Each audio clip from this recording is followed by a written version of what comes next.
when you look at Göbekli Tepe, they were using primarily the stone that you have in the local region. They were using limestone. Now, what they were doing with those limestones was quite sophisticated.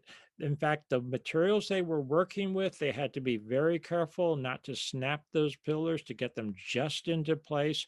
There have been acoustical studies done at Göbekli Tepe showing how resonance, what if the site was functioning, if you would, when it was new, when it was in its pristine state, that you would get certain types of resonant frequencies of sound if you were maybe speaking there, or some people, they like to talk about chanting, that type of thing. We have the same thing in modern times, a well-developed, a uh, styled, well-designed auditorium, for instance.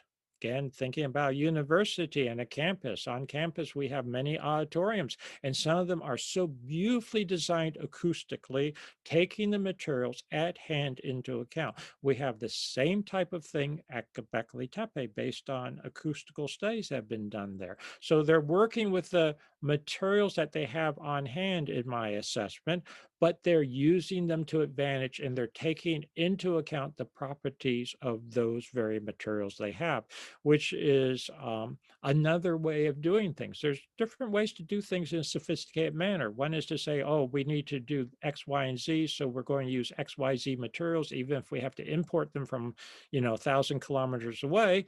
Another is to say, look, we have some really good stone here on site. Let's work with the properties of that stone to our best advantage. And it's the latter approach that I see being used at Göbekli Tepe. Now, we do have evidence at Göbekli Tepe of small, for instance, tools, that type of thing, which were by analysis that has been carried out by other people, archaeologists, have come from hundreds or more kilometers away. So it was a place where people came and gathered, and really was a center of activity. But I don't see that they were importing building materials per se. Now, we don't know, because there's a lot more to excavate. Maybe all of a sudden we'll excavate another portion, archaeologists will excavate another portion of Göbekli Tepe, and they'll say, oh my, here's pieces of granite that were imported from Egypt or something. But that's totally speculation right now.